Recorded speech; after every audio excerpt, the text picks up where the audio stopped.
ஆண்டவரும் அருமை இரட்சகருமா இருக்கிற இயேசு கிறிஸ்துவின் ஆச்சரியமான நாமத்தில் தினமும் கர்த்தருடைய சத்தத்தை கேட்டுக்கொண்டிருக்கிற என்னுடைய பிள்ளைகளை வாழ்த்துகிறேன், ஆசீர்வதிக்கிறேன். நீங்கள் ஆசீர்வதிக்கப்பட்டவர்கள். இந்த நாளிலும் கூட எது வேண்டும் என்று சொல்லி நமக்கு தெரியணும். இன்றைக்கி நிறைய பேருக்கு அது தெரிய மாட்டேங்குது. எது வேண்டும், எது வேண்டாம்.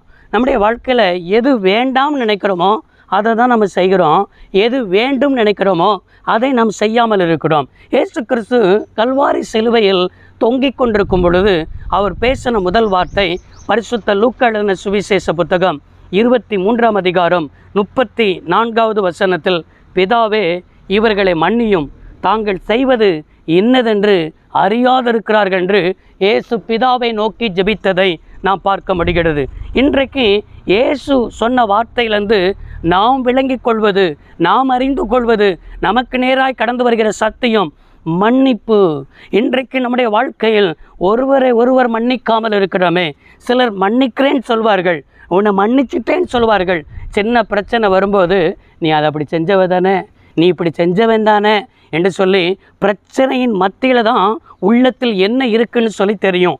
அது வரைக்கும் தெரியாது. ஆனால் பிரச்சனையின் மத்தியிலும் கூட ஒரு காரியத்தை மன்னிச்சிட்டோன்னு சொல்லிட்டோம்னா அது நம்முடைய வாழ்க்கையில் வெளியில் வரவே கூடாது. இல்லை என்று சொன்னால் உள்ளத்தில் இருக்கவே கூடாது.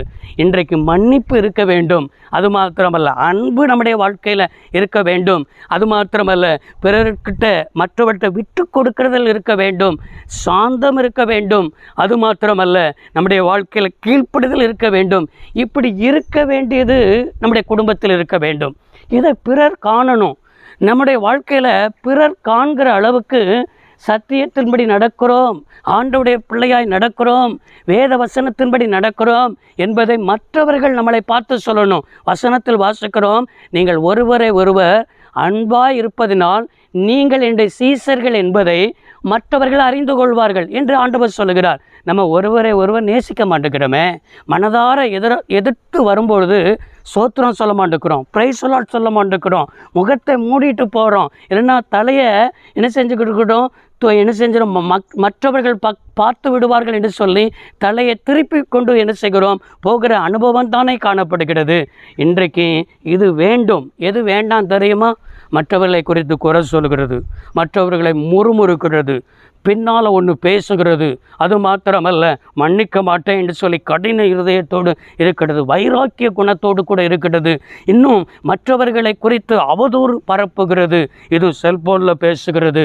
இப்படி பல காரியம், வேண்டாத கிரியைகள், அருவருப்பான கிரியைகள், தேவன் அருவருக்கிற காரியங்கள், இதெல்லாம் நம்மிடத்தில் இருக்கிறது. இதெல்லாம் கர்த்தர் என்ன செய்ய சொன்னால் அருவருக்கிறார். இதெல்லாம் தூக்கி போட்டு, எது வேண்டாம் என்று சொல்லி நீங்கள் தூக்கி போட வேண்டியதை தூக்கி போட்டு எது வேண்டும் என்று சொல்லி அதை பிடித்து கொண்டு அவர் சொன்ன வார்த்தைக்கு பின்பற்றி ஓடி வாருங்கள். கர்த்தர் உங்களை ஆசீர்வதிப்பார். ஜெபிப்போம். சர்வ வல்லமையுள்ள தெய்வமே, அன்பு தகப்பன், இன்னைக்கு உம்முடைய பிள்ளைகள் எது வேண்டும் எது வேண்டாம் என்பதை அறிந்து எதை வேண்டும் என்று சொன்னோ அதை பிடித்து கொண்டு உம்மை பின்பற்ற உதவி செய்யும். இயேசு இரட்சக நாமத்தில் பிதாவே, ஆமென். கர்த்தர் உங்களை ஆசீர்வதிப்பாராக. God bless you all.